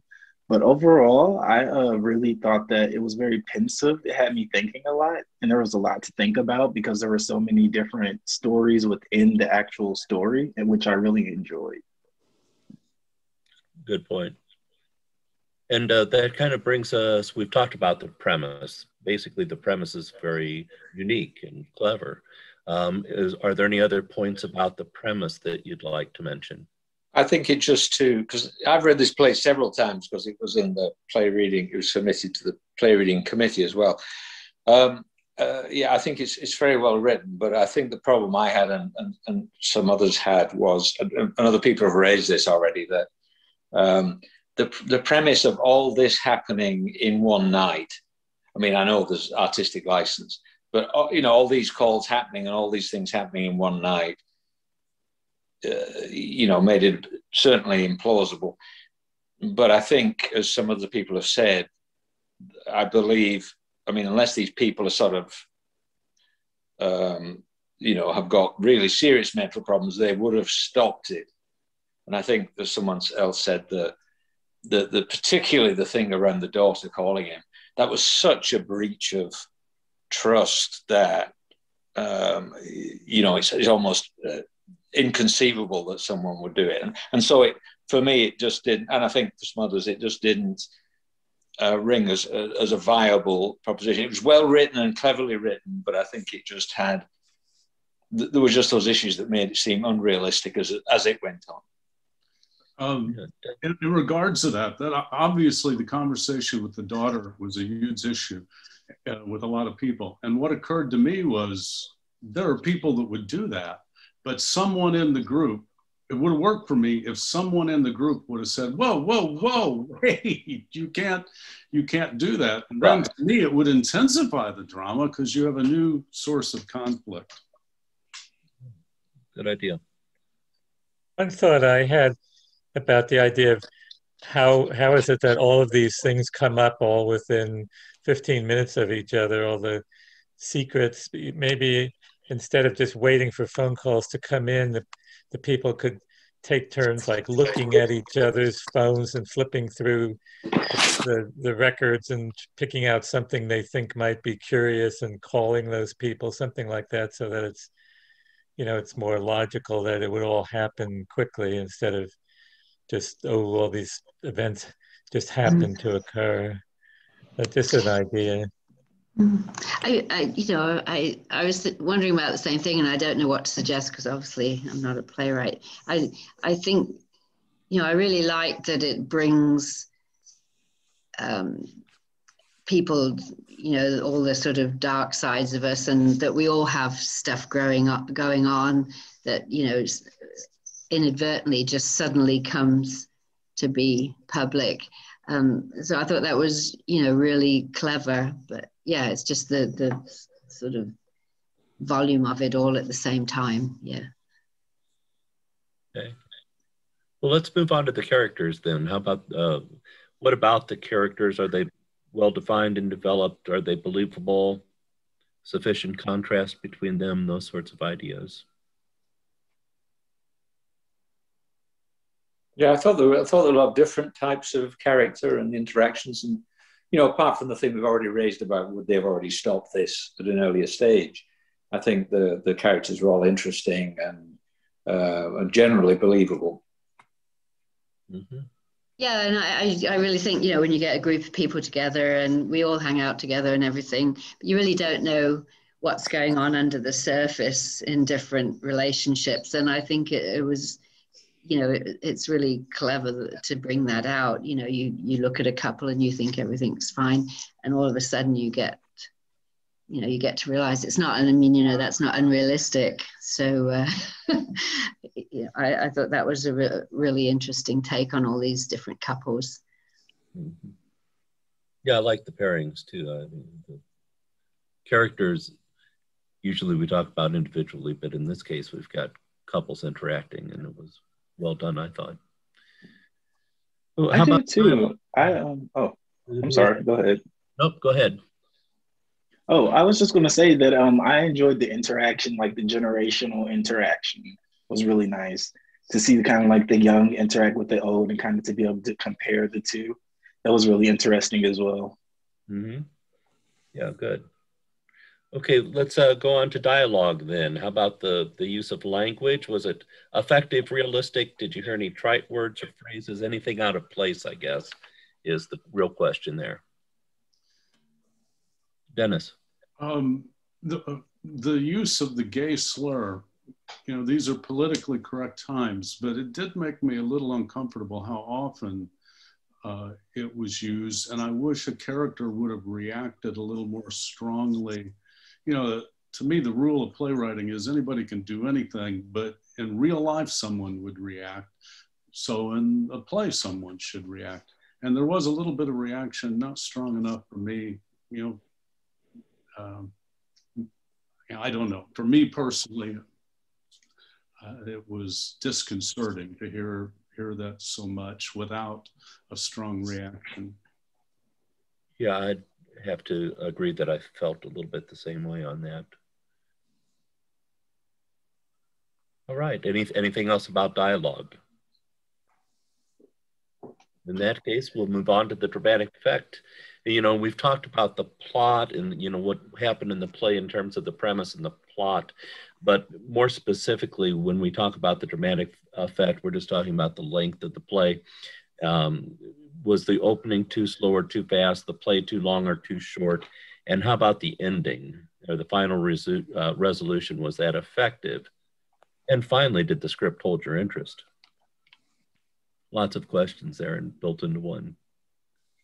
I mentioned before that it seems that the play starts too slowly, and the business with the phone calls, it takes too long to get to the point, and it gets a little bit boring because it's just a lot of little chit chat about the food at the party and things like that, and it just kind of goes on for most of the play, and you wonder what's the point, where is this all going, why are we listening to all this?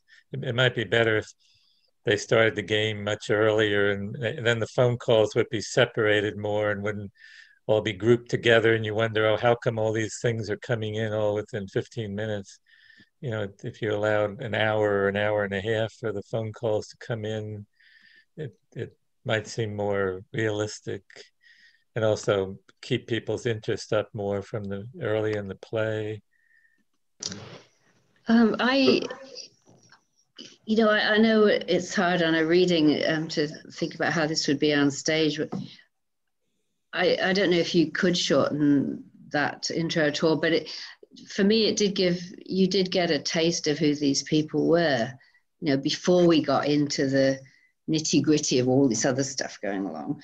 And you know, the one who likes doing the cooking, and I don't know, it just, for me, I started to get a feeling about the people, and so it made it more of a contrast when you find out all this other stuff that's going on behind the scenes. So for me, it kind of set the scene, and I don't know if it should be shorter, but I think it was important that we got to know the people a little bit before we suddenly got dropped in it with all this other stuff going on. Oh, sorry. Sorry, go on. Yeah, I think when I've read it before, it didn't appear that way at all. I think Zoom is very difficult to do this type of show on, because there are all these separate conversations, and I think if you read it, or I think if you saw it staged, I think that early part of that would be going much faster and much more clearly, because people are in different places and talking to one another, and it's very much more obvious who's talking. On Zoom, half the time you don't know who the people are, and you're not sure who someone is talking to. So it certainly doesn't read slow at the beginning. It reads as a pretty good pace all the way through, and I think those features, as I think Gwyneth said, were add to give us some definition of the characters that I think starts to help identify them more clearly. I enjoyed some of the opening stuff. It might be that it could be shortened some, but I do like just the conversation about the wine and the liver and the milk and what's for dinner and all that. Like Gwyneth said, it sets up those characters. I wondered tonight, we kind of took that intermission right in the middle of the scene, it seemed like. And so I'm wondering if, and I'm not asking Dave directly, you can answer later, but I'm wondering if there should be a scene or an intermission rather that is scheduled and built into the play, and you probably want a real zinger of a conflict to happen right before that intermission happened. So we talked a lot about the beginning of the play. How about the ending? Did you find that to be satisfying? Yeah, I didn't mind the ending. I was actually kind of intrigued with, was it Nadine or whoever, wearing the earrings and throwing them back. That was a bit of a surprise. I like that. Yeah. There were some points that kind of slipped by me, and I'm not sure again if it was on stage that would, and also the fact that they'd switched phones. I think it just kind of went by me, but that could be me. It may be more emphasis on those, because they were pretty key things. And I was just wondering if we could just have one couple that didn't have something going on, that were kind of like, what's going on here? Because we get 4 couples together and we've all got stuff going on. But yeah, I mean, really basic. I thought it was very clever. It was just these couple of things that I was mentioning. It's an interesting thought to have one couple sort of as a catalyst against everything else that's going on. Okay. Well, how about staging issues? There are these text messages and phone calls. It occurred to me, how do you handle that? Robert or anybody else that's a director, how would you go about handling that? Would you try to put it on, make it visible on stage, or would you have these phone calls? How would you handle it? I don't know. I thought about this because at one time, I think one version of it, David, I don't know whether it came out in this one, David had talked about projecting them onto the screen, on a screen of some kind. And I don't really know the answer to that. It can get a bit distracting, I think, from the action. But you know, I think you could make that. You know, I think you can make that work. You just got to. You'd have to overcome the technical difficulties of making the ring in the right place. But I think you could do that, and I think that might be better than trying to project them. Just because, well, projection's overdone. You know, I think I see it. So He's looking that at might me. be. What was that? Well, sorry, Brett. You're looking at me on that projection. No, I wasn't looking at you. Well, you know, if the cat fits, wear it. You know. Yeah, that may be true. But I wasn't thinking of you. I was thinking of some other shows I've seen where it really was distracting. It's you know, you've got to have a locking door. I don't know whether kitchens have locks, but you know, and you've got to kick it open. So that's a physical thing you've got to do. But I don't think there's anything that particularly you couldn't overcome. I think you just have to make a decision about how best to communicate those messages coming in. Mm-hmm. I did notice that there was only one text message that wasn't read aloud. I mean, yeah, was it only one? Yeah, because I thought most of them were. Yeah. Yeah, all the others are read. I mean, if they're being read, you really don't need the screen in the background. If you just have if someone reads the one text message, I think you're pretty good. The set with the 3 spaces like that, you either might need and you've got what about 6, 7 people on stage? You're going to need a wide stage. Yeah. You know, actually, as I'm thinking about it, Rob, if I may have a different view, in some ways, though, the idea of projecting them has its advantage in terms of, if you don't mind me using Brechtian terms here, the alienation of the of the people by the technology. So I think you might be able to build, if you want to do different, slant on it, you could maybe actually use projections or something like that as a way of enhancing the way it's separating the people rather than, bring them together. The theme is interesting about using the telephones to bring up information, although, nowadays it seems like everybody lives with their telephones and all the communication is over the phone or over the internet. And, it kind of builds into that idea, which maybe we should communicate more face to face instead of everything revolving around our phones and our computers. And I mean, the young people especially are like that nowadays, but the play kind of enhances that idea that, our whole lives are tied up in what's on the telephone and what's on the computer, and we're in this room together, but we're really just reacting to telephone messages. So I'm not sure if that's a good idea or a bad idea, but it is interesting having that theme about what's coming in over the telephone. Mm-hmm. I found it might be hard with the private conversations, separating them enough.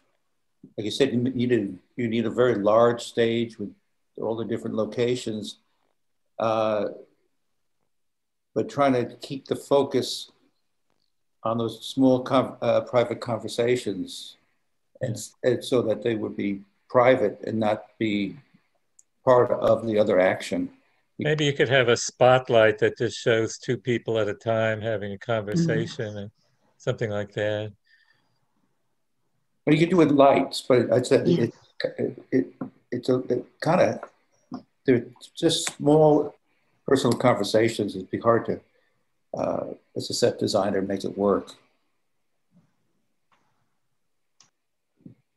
Okay, that's fantastic. So let's move on to the final question, which is the script marketable as it is, or what specific work does it need to get it on stage?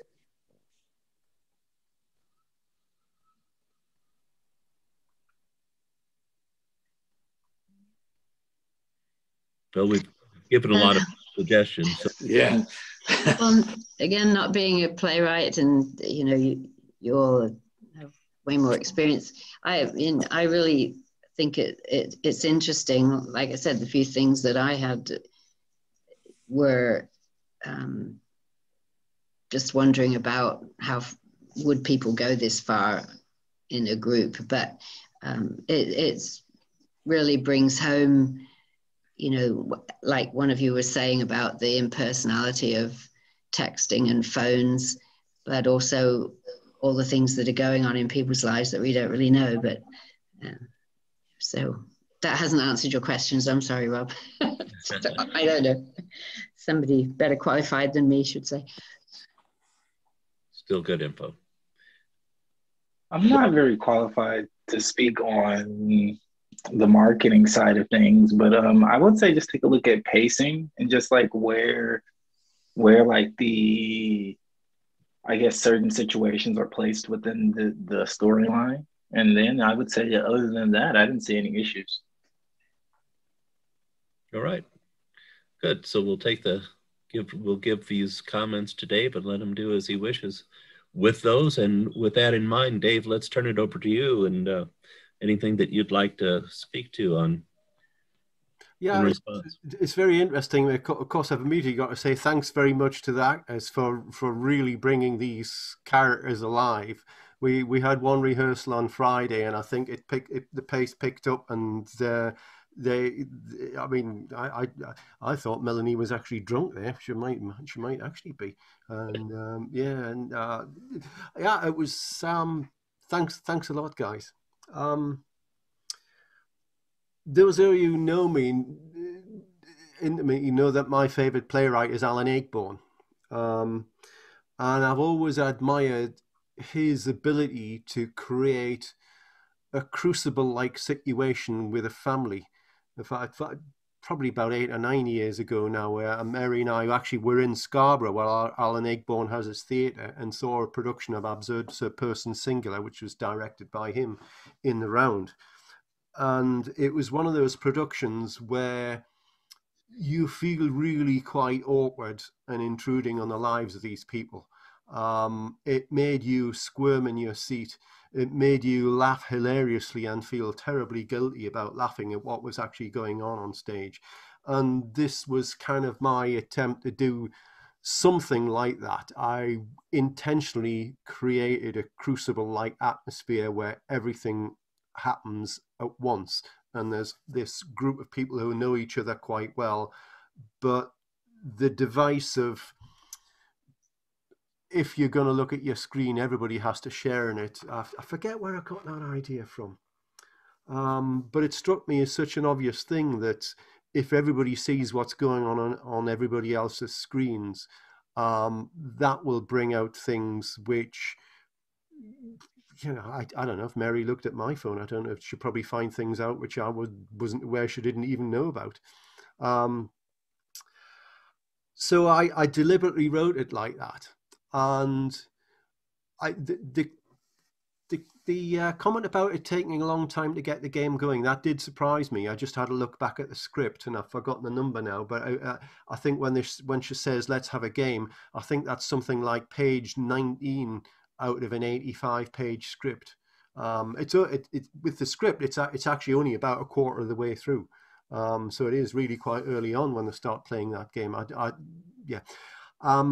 The first part should go very quickly. That should be and then they suddenly get into seeing what's happening on the phone, and then there's a lot of delay and looking around and did they really say that?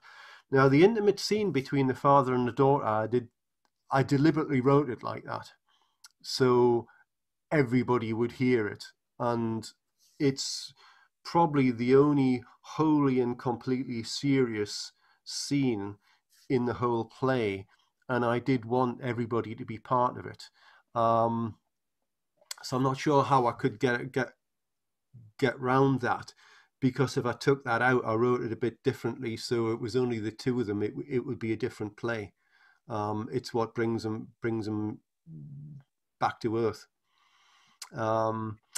So maybe I've got a little bit of moving around to do, a bit of trimming. I don't know. But I at least some people picked up that about the earrings, that the jeweler talked about the earrings, and they hadn't gone to the taxi dispatcher. They'd got the they'd gone to Nadine, so basically Ryan's having affairs with everybody. And I actually did base that character on a real person, somebody who I actually know, which I'm not going to say any more about. I don't think, actually, it's just possible somebody on the call might know the person I'm thinking of, so I won't say any further about that. Most people won't though. And that sort of language, when it says fag, fag, fag, yeah, people do talk like that. Maybe not in the circles where we're used to, but I move in a lot of different circles. And particularly when I get involved with people who are working at a very grassroots level at things like motorcycle racing, it's a different group of people from the people you get here. Very nice people, very good people who help you, salt of the earth, all that sort of thing. But that sort of language, wouldn't give it a second thought. So that I would defend that. I would say that is realistic, but maybe not so much in the theatrical community. So what to do with it? I don't know.